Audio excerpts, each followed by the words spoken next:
या देवी सर्वभूतेषु शक्तिरूपेण संस्थिता नमस्तस्यै नमस्तस्यै नमस्तस्यै नमो नमः। जी हाँ, शक्ति की देवी माँ दुर्गा का आगमन हुआ है और इस आगमन में कहा जाता है कि माँ दुर्गा अपने मायके आती है। माँ दुर्गा के स्वागत की तैयारी कैसे करना चाहिए, इस पर आज हम चर्चा करेंगे। हमारे साथ हैं सुरेश्वर महादेव मंदिर के मठाधीश हैं स्वामी राजेश्वर आनंद जी। पंडित जी नमस्कार। नमस्कार। पंडित जी, आपसे बहुत सारी चर्चाएं करेंगे माँ दुर्गा के आगमन को लेके। सबसे पहले मैं बात करूंगी कि जो शुभ मुहूर्त है वो क्या शुभ मुहूर्त है, किस तरीके से कलश स्थापना करनी चाहिए? जी, ये कल शारदीय नवरात्रि माता अपने निवास पे अपने मायके आती है। इसे बड़े हर्षोल्लास के साथ मनाया जाता है। सर्वप्रथम मैं सभी भक्तों को इसके लिए बहुत बहुत हार्दिक शुभकामनाएं देता हूं और आपके पूरी टीम को शुभकामनाएं देता हूं। शारदीय नवरात्रि में प्रतिपदा के दिन आश्विन मास शुक्ल पक्ष की प्रतिपदा कल रविवार के दिन प्रातःकालीन 6:12 से लेकर के 11 बजे तक किसी भी समय आप अपने घर पे घट स्थापना कर सकते हैं, पूजा अर्चना कर सकते हैं। अभिजीत मुहूर्त एक मुहूर्त होता है जिसमें कोई समय या लग्न की देखने की आवश्यकता नहीं होती। यह प्रतिदिन आया करता है और यह समय आता है 11:40 से 12:15 बजे तक का। आप इस समय घट स्थापना अपने घर पे हर्षोल्लास के साथ कर सकते हैं। पंडित जी, कहा जा रहा है कि इस बार जो दुर्गा है उनकी सवारी है हाथी, और हर साल ये चर्चा रहती है कि जब जिस चीज में दुर्गा की सवारी होती है उस चीज को लेके बहुत सारे मिथक भी है जी। क्या इस हाथी की सवारी का क्या प्रभाव पड़ेगा? हाथी की सवारी माँ लक्ष्मी का प्रतीक माना गया है। यह बहुत ही शुभदायक है जी।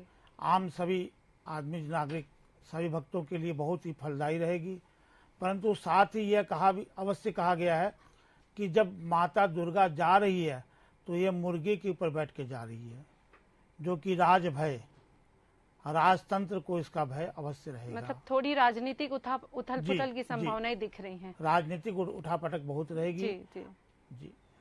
पंडित जी, किस तरीके से जो 9 दिन है वो माता के किन किन रूपों की पूजा अर्चना करनी चाहिए, थोड़ा विस्तार से बताइएगा। जी, मैं सर्वप्रथम तो माता जी की पूजा की स्थापना की आपको विधि बताता हूँ। जी। प्रथम आप अपने बैठ करके घर में पूजा स्थान पे स्नान ध्यान से निवृत्त होकर के पूजा स्थान में बैठ जाएं और वहां बैठ करके सर्वप्रथम दीपक प्रज्वलित करें। अग्नि, वायु, जल, पृथ्वी, आकाश 5 तत्व हैं और साक्षात प्रतीक माना गया अग्नि। तो दीपक जला करके और फिर भगवान गणेश जी का स्मरण करके ध्यान करके उनका साथ में अंबिका जी रहें, उनका भी ध्यान करिए और अपने से ठीक बाएं साइड में और माता जी के दाहिने साइड में कलश की स्थापना करें जी। तो सर्वप्रथम कलश स्थापना करके इसके बाद में आप नवग्रह और षोडश मातृका की पूजा अर्चना करें। इसके पश्चात माँ दुर्गा की महाकाली, महालक्ष्मी, महासरस्वती, त्रिगुण आत्मिका दुर्गा दिव्य नमो नमः, यह शास्त्र में कहा गया है। महाकाली भी यही है, महालक्ष्मी भी यही है, महासरस्वती भी यही है। और इन तीनों देवियों की आराधना आप बैठ करके ध्यान करके इनकी आराधना करें, इनका ध्यान करें। यही माँ दुर्गा है और इनका षोडशोपचार 16 प्रकार से जो पूजा होती है वह पूजा करें। 16 प्रकार की अगर पूजा नहीं कर पाते हैं किसी प्रकार से आम भक्त लोग, तो मैं ये निवेदन करूंगा कि पंचोपचार पूजा अवश्य करें। पंचोपचार पूजा में होता है जल से स्नान, पंचामृत से स्नान, इसके बाद में वस्त्र पहनाया जाता है, तिलक और नैवेद्य भगवान को अर्पण करें। इसके पश्चात माँ दुर्गा की आरती अवश्य करें और आरती ग्रहण करें और प्रसाद लेकर के और सभी भक्तों को प्रसाद अवश्य दें। इस प्रकार से पूजा अर्चना माँ दुर्गा की करेंगे तो निश्चित रूप से आपको फलदायी रहेगी। पंडित जी, प्रथमा, द्वितीय, तृतीय, इस दिन किस किस देवी के कौन कौन से रूपों की पूजा होती है? जी, दुर्गा कवच में और पाठ में लिखा हुआ प्रथमम शैलपुत्री च, प्रथम दिवस शैलपुत्री जी। शैलपुत्री द्वितीयम ब्रह्मचारिणी, द्वितीय दिवस ब्रह्मचारिणी का वास होता है जो ब्रह्मा की पत्नी कहलाती है। तृतीयम चंद्रघंटेति, तीसरे दिन चंद्रघंटा। कुष्मांडेति चतुर्थकम, कुष्मांडा देवी चतुर्दिवस उनकी पूजा अर्चना होती है। पंचमम स्कंद मातेति, स्कंद माता शेर के ऊपर सवार होकर के आती है। षष्ठम कात्यायनीति जय, कात्यायनीति माता छठवें दिन। सप्तमम कालरात्रि और सातवें दिन कालरात्रि। अष्टमम दुर्गा देवी, जो माँ साक्षात दुर्गा का अवतार है, उनका अवतार वह अष्टवें दिन होता है। और नवम सिद्धिदात्री है, 9वें दिन पूजा अर्चना करने से सिद्धि की प्राप्ति होती है। अपूर्ण रूपी नव दुर्गा का यही रहस्य हमारे शास्त्रों में बताया गया है, शास्त्र में भी लिखा हुआ है, दुर्गा सप्तशती में भी यही लिखा हुआ है। पंडित जी, जिस तरीके से अष्टमी के दिन कुछ शस्त्रों की पूजा की जाती है, ये शस्त्र पूजा क्या होती है और किस तरीके से, किस विधि विधान से करनी चाहिए? शस्त्र पूजन, माता जी के जितने शस्त्र हैं जी, और सभी देवी देवताओं में हमारे में कहा गया, एक हाथ में शस्त्र है और एक हाथ में शास्त्र है। तो शस्त्र की पूजा दुष्टों के संहार के लिए की जाती है। और इसकी पूजा अर्चना जिस प्रकार से पंचोपचार पूजा हमने माँ दुर्गा की बताई, उसी प्रकार से इनकी पूजा भी पंचोपचार के द्वारा आप अवश्य करें। शस्त्र की पूजा का यही विधान लिखा हुआ है। यह भी दुर्गा सप्तशती के 8वें अध्याय में इसका उल्लेख बताया है। 9 दिन जो पूजा अर्चना होती है, उस क्या उस भोग में देना चाहिए जिससे माँ देवी प्रसन्न हो? प्रथम दिवस, जैसे प्रथमम शैलपुत्री, तो प्रथम दिवस माता जी को दूध से भोग का लगाना चाहिए। द्वितीय ब्रह्मचारिणी, ये ब्रह्मा जी की पत्नी है जो कि श्वेत रूप में है, इसलिए उस समय खीर का भोग लगावे। तृतीय दिवस शक्कर से मिश्रित मालपुआ इत्यादि का भोग लगावे। चतुर्थ दिवस केले का भोग लगावे। पंचम के दिन कुष्मांडेती, कुमड़ा का जो सब्जी बनती है उसकी सब्जी बना करके, मालपुए की सब्जी बना करके ये इनको अर्पण करें। इसके बाद षष्ठम कात्यायनीति है, 6वें दिन माता जी को आप इनका अनार का भोग लगावें। सप्तमम कालरात्रि थी, कालरात्रि का दिवस है, इसलिए रात्रिकालीन उनकी पूजा नींबू इत्यादि से उनकी बलि दी जाती है और उसी के द्वारा उनका भोग अर्पण होता है, जिसको कहा गया बलि। जैसे नारियल की बलि होती है, उसी प्रकार माता जी को नींबू की बलि लगती है। तो सप्तम दिवस माता जी को भोग के रूप में नींबू का लगता है। और अष्टमम जो माँ दुर्गा है, उस दिन सभी प्रकार का भोग बनाए, जैसे खीर है, मालपुआ है, पूड़ी है, सब्जी इत्यादि माता जी को अर्पण करें। और 9वें दिन माता जी को आलू और चने की सब्जी बना करके भी भोग लगावें और वही भोग सभी को अर्पण करें। पंडित जी, जिस तरीके से ज्योति कलश बिठालते हैं, आम घरों में भी देखा जाता है, मंदिरों में भी होता है कि ज्योति कलश बिठाया जाता है। ये ज्योति कलश के पीछे की क्या मतलब एक कुछ कहानी है या क्या मान्यता है कि इसे क्यों बिठाना चाहिए? मैंने सर्वप्रथम आपसे कहा कि अग्नि, दीपक अवश्य जलाएं। अगर दीपक जलाते हैं तो दीपक यह साक्षी होता है कि हम यह कर्म कर रहे हैं। तो 9 दिवस अगर घर में दीपक जलता है तो वह इसका प्रतीक है कि मैं नव दुर्गा की उपासना कर रहा हूँ, मैं नव दुर्गा की पूजा अर्चना कर रहा हूँ। यह स्वयं अपने आप में एक डायरेक्ट, जिसको कहा जाए कि भगवान को अर्पण होता है कि मैं ये पूजा अर्चना कर रहा हूँ।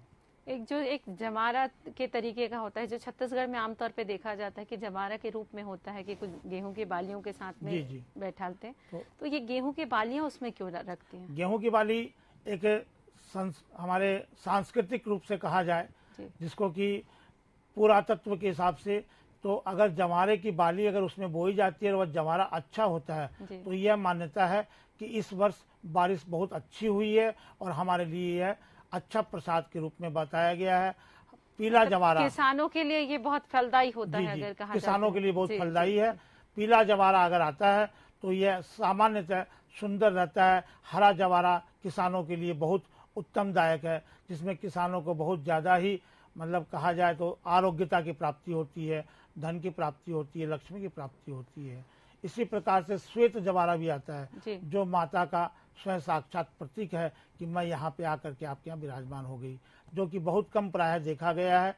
सचंडी इत्यादि कोई कार्य करते हैं तो उसमें एक आधा सफेद जवारा अवश्य होता है।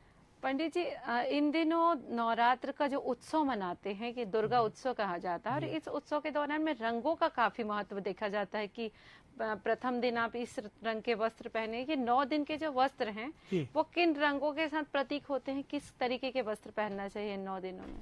प्रथम दिवस माता जी को लाल जिसे कहा गया चुनरी, लाल वस्त्र धारण करके माता जी को भी धारण कराएं और स्वयं भी धारण करें। प्रथम दिवस प्रथमम च शैलपुत्री द्वितीयम ब्रह्मचारिणी। द्वितीय दिवस लाल के साथ सफेद वस्त्र का होना अति उत्तम माना गया है, क्योंकि वो ब्रह्मा की पत्नी है और ब्रह्मा की पत्नी होने के कारण सौभाग्य का प्रतीक भी है, और श्वेत है ब्रह्मा, इसलिए श्वेत के साथ साथ लाल का भी बताया गया है। तृतीयम चंद्र घंटेती, चंद्रमा का प्रतीक है, उस दिन भी यही आप वस्त्र धारण कर सकते हैं माता जी को, और यही इसी प्रकार का वस्त्र उनको धारण करा सकते हैं, स्वयं भी कर सकते हैं, सफेद एवं लाल। तृतीयम चंद्र घंटेती कुष्मांडेती चतुर्थकम, चौथा दिन तो आप पीले वस्त्रों का धारण करें और पीले वस्त्र ही माता जी को अवश्य अर्पण करें। पंचम स्कंद मातेती, जिस प्रकार से स्कंद के ऊपर विराजमान होकर के माता एक कन्या के रूप में आती है, तो कन्या को जिस प्रकार से 16 श्रृंगार किया जाता है, 16 श्रृंगार के द्वारा उनको आलता हम जिसे कहते हैं पाँव में वह लगाएं, उन्हें बिंदी भी लगाएं और इसी प्रकार से उनका श्रृंगार करें। षष्टमम कात्यायनी च, छठवें दिन हरे रंग का वस्त्र कहा गया है माता जी को, वह अर्पण करें। सप्तम कालरात्रि, हमारे शास्त्र में काला वस्त्र मिथ्या बताया है, परंतु वह काला वस्त्र ना पहन करके हल्का नीले रंग के वस्त्र का भी आप उपयोग कर सकते हैं। ग्रे कलर जो ग्रे कलर कहते हैं उसे, उसका भी आप धारण कर सकते हैं और माता जी को पहनाएं। अष्टमम दुर्गा जी, जो दुर्गा अपने रूप में एक माता का प्रतीक है और स्वयं माता जी है, तो जिस प्रकार से दुर्गा जी की पूजा करनी चाहिए उसी प्रकार से उनको ऐसे वस्त्र पहनाएं कि साक्षात मेरे घर में दुल्हन के रूप में विराजमान है माता जी। दुल्हन को जो वस्त्र पहनाए जाते हैं सुंदर सुंदर रंग बिरंगे, लाल है, पीले है, जिसमें इन रंगों का प्रयोग करें। और 9वें दिन माता जी को पूर्ण श्रृंगार के साथ पायल, बिछिया इत्यादि अर्पण करके, मंगलसूत्र इत्यादि उनके गले में लगा करके फिर उनकी आराधना करें। पंडित जी, एक मान्यता है कि जो ये दुर्गा उत्सव होता है, इसमें जो माँ दुर्गा है वो अपने मायके आती हैं। जी। तो ये मायके आना और इस तरीके से उनको, जिस तरीके से हम बेटियों को विदा करते हैं, वो जो विदाई की रस्म होती है वो किस तरीके से करना चाहिए? क्योंकि मैंने आम जगहों पे देखा है कि लोग सिंदूर लगाते हैं और बहुत मतलब ढोल नगाड़े के साथ उन्हें विदा करते हैं, और जिस तरीके से देखा जाता है कि वो सूप में चावल वगैरह लेके जिस तरीके से बेटी को देते हैं, तो ये जो विदाई की रस्म होती है, कहा जाता है जो दशहरे के दिन हम करते हैं, वो किस तरीके से होनी चाहिए? प्रथम जैसे एक आपके घर में मान लीजिए आपकी कन्या का ही अगर विवाह होता है, तो विवाह के बाद आप उसे निमंत्रण करते हैं दामाद जी के साथ, परंतु यहाँ पे माता दुर्गा स्वयं अपने आप में ब्रह्मचारिणी, ब्रह्मा मतलब कहा जाए ब्रह्मचार्य व्रत वही माना गया है। उसी प्रकार से वह कन्या अगर आपके घर में उत्पन्न हो, जिसे कहा गया कन्या उत्पन्न हुई, तो बड़े हर्षोल्लास के साथ हम घर के सामने रंगोली इत्यादि बनाते हैं कि मेरे घर में कन्या उत्पन्न हुई है, तो अल्पना वगैरह के साथ उन्हें विदाई देना चाहिए। और उसी के साथ जब वह आती है घर में तो उनका मान सम्मान जल इत्यादि से स्नान करा करके पूजा अर्चना करे और हर्षोल्लास के साथ 9 दिन पूजन करे। परंतु एक चीज अवश्य देखिएगा, जब भी बेटी को विदा करते हैं तो माता जो रहती है वह कितना रुदन करती है, पिता कितना रुदन करता है। उसी प्रकार से नवरात्रि की 9वीं के दिन अगर हम विदा करेंगे तो हमारे मन में कैसा लगता है, यह मन की धारणा है, श्रद्धा है, विश्वास है। इसके साथ ही हम ये कहना चाहते, हमारे मन में भी बड़ा रुदन होता है कि हम 9 दिन बड़ा पूजा अर्चना किए माता जी की। आपके घर में अगर एक मेहमान आता है कोई, उसकी आप 2-4 दिन बड़ा सम्मान करते हैं और जब वह जाता है तो मन में कैसा तो मन में थोड़ा सा खिन्न होता है। तो उसी प्रकार से बड़ी मन में खिन्नता आने के कारण हम बड़े मतलब एकदम मायूस हो जाते हैं। और परंतु भगवान ने ऐसी परंपरा बना दी कि अगले दिन दशहरा आ गया और भगवान राम की पूजा। पंडित जी, मैं आपसे एक अंतिम सवाल करूंगी कि दशहरा का दिन जो आता है, 9 दिन हमने देवी की पूजा अर्चना कर ली, दशहरे के दिन ऐसे खास क्या चीजें करनी चाहिए जिससे कि एक भक्त जो रहता है, जो पूरे 9 दिन व्रत किया है, उसे वह शुभ फल मिले? हमारे शास्त्र में दंडक नामक एक पुस्तक है और कल्प संग्रह एक पुस्तक है, उसमें अवश्य लिखा हुआ है यह कि अगर 9 दिन आप पूजा करते हैं और दशहरे के दिन, जैसे आपने अभी पूछा मुझसे कि शस्त्र की पूजा होती है, तो दशहरे के दिन ही शस्त्रों की पूजा मान्यता बताई गई है। नवरात्रि में तो अवश्य करें। क्यों करें? क्योंकि माता जी के हाथ में, एक हाथ में शस्त्र है, एक हाथ में शास्त्र है, तो दोनों की पूजा होती है। परंतु अगर विधान कहें तो यह विधान दशहरे के दिन का है, जिसमें शस्त्र पूजन लिखा है और भगवान राम की पूजा अर्चना करके और फिर बाद में जो रावण दहन करते हैं वह कार्य करें। पंडित जी, जाते जाते आप दुर्गा जी के लिए खास मंत्र बता दीजिए, जिसे बहुत कम समय में जो भक्त हैं वो उस मंत्र का उच्चारण कर दुर्गा जी को प्रसन्न कर सकें। जी, जाते जाते मैं आपको ये कहूँगा, एक प्रचलित मंत्र है जिसे आप सभी को जानते हैं, ओम ऐम ह्रीम क्लीम चामुंडाई विच्चै नमः। एक यह मंत्र सभी को, आप लोग को याद रहता है जी। और अगर यह नहीं कर पाते हैं तो बहुत उत्तम है। यह इससे ज़्यादा अगर करना चाहें तो सर्वा बाधा विनिर्मुक्तो, यानी मेरी सभी बाधाएं हटाएं, सर्वा बाधा विनिर्मुक्तो धन धान्य सुतान्वित है, और धन धान्य की हमारे घर में वृद्धि करें। सर्वा बाधा विनिर्मुक्तो धन धान्य सुतान्वित है, मनुष्यो मत प्रसादेन भविष्यति न संशय। यह कभी भी माता जी का लिखा हुआ है, इसमें किसी प्रकार का कोई संशय नहीं करना चाहिए। यह इस मंत्र का भी आप जाप कर सकते हैं, जिससे आपके घर में सुख संपदा के साथ साथ सभी प्रकार की बाधाएं नष्ट होती है। तो दोस्तों, आपने देखा पंडित जी ने बहुत विस्तार से बताया कि इस 9 दिन की नवरात्र में हमें क्या क्या करना चाहिए, किस नियम का पालन करना चाहिए, किस तरीके से देवी माँ को प्रसन्न करने के लिए हमें पूजा अर्चना करना चाहिए।